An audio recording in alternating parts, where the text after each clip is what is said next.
We are Silicon Valley entrepreneurs on a mission to channel messages of hope from the other side of the veil. Hi, I'm John Thomas. Thank you for joining us. When we set out to channel messages of hope about the environment, we wanted to talk with influential policymakers on the other side.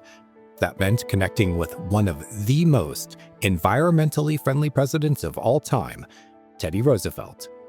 And we did it through Sam, our friend, the spirit medium. You heard from Mr. Roosevelt in episode 4. During that episode, we also lauded the environmental legacy of Richard Nixon, a true environmental hero whom we hope will get more credit for the actions he took to protect Mother Earth. But what about the people in Congress who make the laws that the executive branch is constitutionally mandated to enforce? Congress is where the real action is. So today, we're going to offer you the perspective of two of the most influential and environmentally friendly senators. One is the founder of Earth Day, Democrat Gaylord Nelson, who served from 1963 to 1981. The other is a Republican that the Environmental Defense Fund called an environmental warrior after he crossed over in 2018. He is six-term Senator John McCain. The two senators are the focus of this, the 12th episode of the Channeled Messages of Hope podcast. The people on the side of a clean, healthy environment aren't getting much to cheer about these days, but go back 56 years when industrial pollution in the Cuyahoga River near Cleveland erupted in flames for at least the 14th time. And believe it or not, things were actually worse back then. The pictures of a burning river on the front pages of newspapers everywhere galvanized a movement across the country that led to the creation of the EPA and the passage of acts for clean air, clean water, and cleaner everything. Government took the lead during the Nixon administration to clean up the country. And before the decade of the 70s came to a close, an elaborate bureaucracy was in place to make that happen as best as government could do at the time. And the laws from Congress that guided how to build that bureaucracy owe a debt of gratitude to Democratic Senator Gaylord Nelson of Wisconsin. Already a strong voice for environmental stewardship throughout the 1950s and 60s, Nelson tapped into the zeitgeist by calling for people to come together in common cause to protect the environment. So, on April 22, 1970, less than a year after the Cuyahoga fire, some 20 million people participated in the first Earth Day. In our conversation with Mr. Nelson, he reminded us of the progress we've made. Here's a clip of him speaking through Sam. Earth Day came about as a way to spread the word of awareness and remind us, about the human race and the effect it has on the planet, and also to prevent the human race from doing further damage to the planet. And, we didn't have all of the information at that time, but it made a tremendous impact and became global. And it's still happening. And more people come together for Earth Day and do good things for the earth on that day. It's not just one day that they do good things, but it's that one day to bring awareness to everyone. So if there's any way that awareness can be promoted, I'm all for it, and I believe that it has a positive impact. A campaign toward positivity. I support that. I support that 100%. Just as I was saying that air pollution was 5 times more in 70 than it is today. Who knows that? I don't like the idea of people living in fear. I like the idea of people feeling encouraged and inspired to do more good for their planet.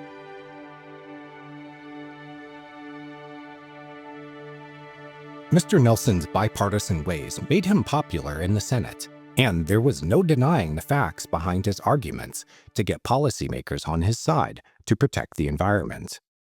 Industrial pollution was way out of control, and we could all see it for ourselves back then.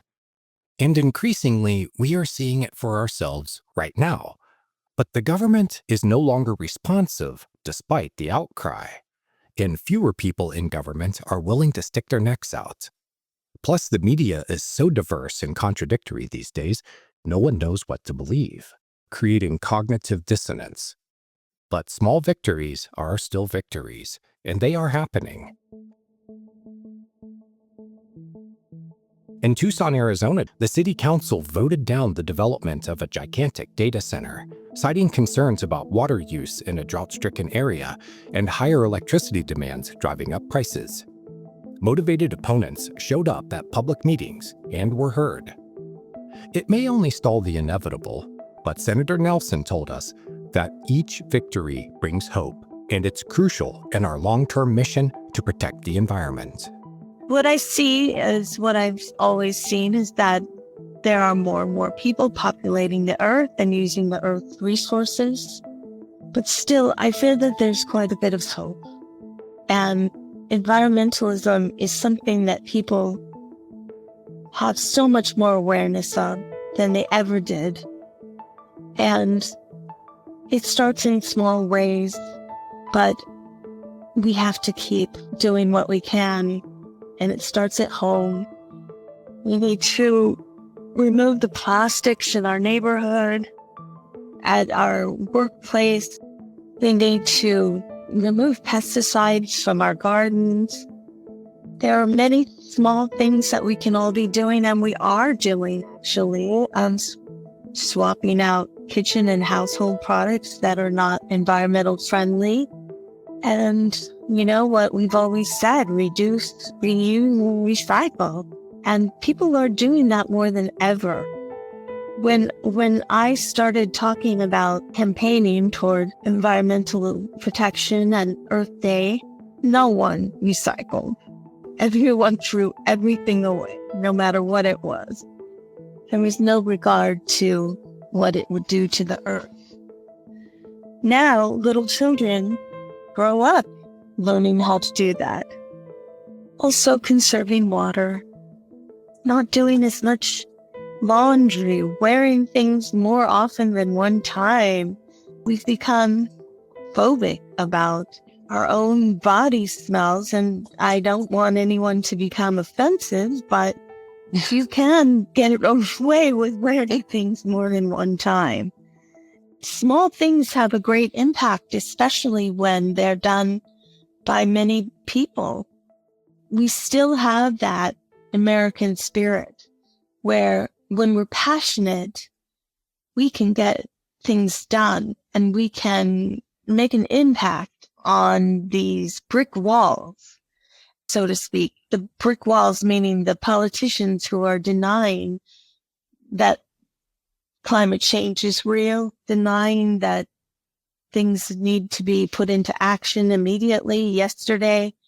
And if there's a way that we can all do things simultaneously to promote awareness, I think that could be very positive. The esteemed senator from Wisconsin, who crossed over in 2005, pointed out that people are influenced by what they see their family, friends, and neighbors doing. So fly the Earth Day flag. It features the stunning photo of the Earth from space, known as the Blue Marble. Do your part to reduce, reuse, and recycle. And if I may add to the senator's suggestions, avoid scented products. They're everywhere these days, and they're adding hundreds of chemicals to our environment. And look for products that don't test on animals at crueltyfree.peta.org. This is a quick way of finding out if a product is cruelty-free, not tested on animals. It takes legwork to use your money to support companies and businesses that support Mother Earth, and it's the one bit of power we all have. Like Senator Nelson, known for his ability to create consensus and work across political lines, our other senator featured in today's episode, John McCain, agrees with appealing to our sense of spirit and national pride to spur actions in support of the environment. We've heard about the things that all of us can do, but some things we need our government to do. we need our Congress and president to do. We need support, and Mr. McCain doesn't see it happening right now in Washington, D.C. In fact, things are so different now than during his day, he wouldn't even consider himself a Republican. Take a listen to this clip. The Republican Party, as we know it today, is not a party that I would want to represent at this time. I would not want to be a part of the Republican Party. There are people that are accepting and wanting to move forward in the Republican Party, but it is a hard sell when the majority are confused about what the party stands for, confused about what America stands for, confused about what they stand for as individuals. There is a lack of education about the environment and global warming. There is a lack of acceptance, often just because. And that is the only way I can say that. I mean, it's black or white, and it's in complete disarray, the party at this time. They have to have a major reset. And that's not just about global warming, that's about everything. When I was a member of the party, I brought in scientists to educate the Senate about what is happening. I brought in scientists with facts. And there were still people that said, I think there's a sense of urgency that really doesn't need to be there. But since then, and that was a number of years ago, we're in a much more urgent situation. There has to be a come to Jesus moment here. And I feel that we can do it, but there's some members of the party that are not serving the party. That is a big obstacle right now. Mr. McCain is in agreement with Ronald Reagan and George Bush, two of the four presidents on the other side, about the need for government incentive to private enterprise for good environmental behavior. His Republican roots show during this part of the interview chronicled in our audiobook, available at Amazon and Apple Books, and it's a view grounded in realism. We are a capitalist economy, after all, and where the money flows, we go as a nation and as a world. Presently, U.S. money is flowing away from supporting environmental initiatives and toward fossil fuels and other anachronistic industries. The old guard is winning the legislative battles that pros like Mr. McCain and Mr. Nelson used to be able to win in favor of protecting the environment and in favor of the people. I have to tell you that government cannot make progress without creating incentives to cut carbon emissions. On the private sector, there are incentives in the market that are still on the side of carbon-based energy. And the incentives need to tilt more toward decreasing carbon-based energy and fossil fuel usage. How can we continue to ignore this? I mean, cigarettes being the cause of cancer was denied for, 50, 75 years. And we finally got there. But I see this being more imminent as the climate change continues to affect people on a personal level. I wish Mr. McCain were here with his irrefutable facts and war hero pedigree to whip his party with the truth that they are failing at the one thing Republicans are supposed to be best at: encouraging private incentive in the direction that supports strong institutions. This is classic conservatism, and it's not what we're seeing from the conservatives in Washington, D.C. Mr. McCain says that the Republican Party has lost its way, and he said that back when the thought of Donald Trump getting reelected and what he would do the second time around seemed unthinkable. When we spoke with Mr. McCain on two different occasions in January 2023, the senator from Arizona expressed cautious optimism. Joe Biden's green initiatives and restoration of America's commitment to the Paris Agreement gave us all reason to hope. Who could guess all those initiatives would come under devious assault 2 years later? As if someone hates Mother Earth and is doing everything in their power to harm her. And it's a reminder that while channeling taps into humanity's collective wisdom and knowledge, the future can never be foreseen with certainty. What our friends on the other side see is probability based on the truth of where we are at that moment.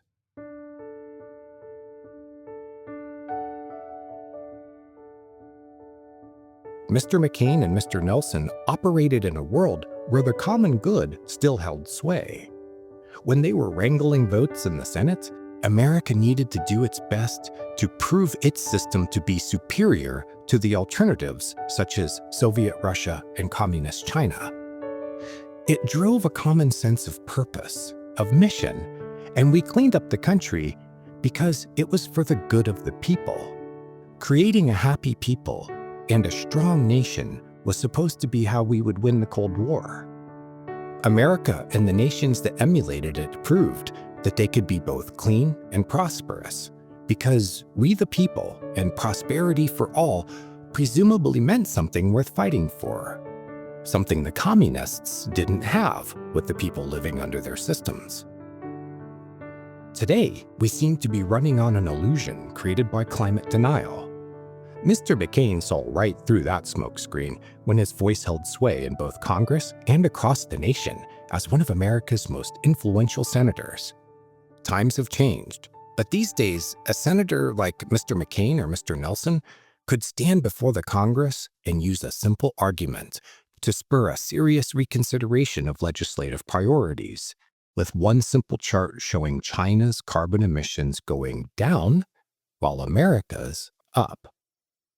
Would a true patriot be okay with the fact that in 1 month, just recently, China put online 2/3 of the total solar generating capacity as America has put online in its entire history? If the measure of who's winning the race is renewable energy generation, America is getting crushed by its rival. Patriots should be shouting this message to the public and taking their colleagues in Congress aside to say, look, this is reality, and we are the ones tasked with preparing for it. That's what the Republican Party stood for during Mr. McCain's time and during Mr. Nelson's. And the message they have for Congress today is, do your job. Mr. McCain is calling for strong medicine to be delivered to that legislative body. When I worked toward educating the Senate, I had pictures of the Arctic from 100 years ago and pictures in 2000. And the difference was shocking. And that is something that I know affected the votes, to see the differences. And those that say, oh, that's a natural progression of the environment, they are the ones that need to be educated the most. I think that we're at a point now where those politicians need to be shocked. The U.S. Constitution gives the power of the purse to Congress, and that's where savvy senators create their legacy. And most of that work is done out of the spotlight, in writing legislation and presenting it to committee and getting it passed. There are good reasons why professionals should be running the government, and one of the most important is it takes a professional to handle the complexities of understanding, writing, and passing the law that determines our future. This idea that people with little or no experience in government are the right choice for high positions of power is ridiculous, yet we've accepted it. Mr. Nelson and Mr. McCain worked their way up from ground levels of government and demonstrated their competence before being trusted to lead the nation. That's how a strong government is run. The current way of doing things is not working. It hasn't been working for a long time, and America is paying the price. After the Cuyahoga River fire shocked the people and politicians into taking action, the nation, led by senators like Nelson and later Mr. McCain, wrote laws that did a lot of good. But it wasn't enough. Before 2025, the trajectory of climate change was already unsustainable in so many ways. And the blame is rightly placed on the deficiencies of the government structures that were supposed to save us. The laws and regulations and bureaucracy weren't and still aren't meeting the challenges. So perhaps the one good thing that could come from the dismantling of America's environmental regulation infrastructure under Trump is the possibility of something better growing in its place. It's up to us to decide. In the CMOH audiobook, you can hear the souls like Mr. McCain and Mr. Nelson speak through Sam. And by absorbing their messages, you participate in this great change. The senators are counting on you to pick up where they left off. The future is being determined right now, and each of us is deciding the shape it will take. I'd like to give you a final word from Mr. Nelson from a speech that he gave on the 25th anniversary of Earth Day. He says, "The opportunity for a gradual but complete break with our destructive environmental history and a new beginning is at hand. We can measure up to the challenges if we have the will to do so. That is the only question. I am optimistic that this generation will have the foresight and the will to begin the task of forging a sustainable society." Thank you, Senator Nelson. Thank you, Mr. McCain. We are Channeled Messages of Hope, and I'm John Thomas. Thank you for being with us.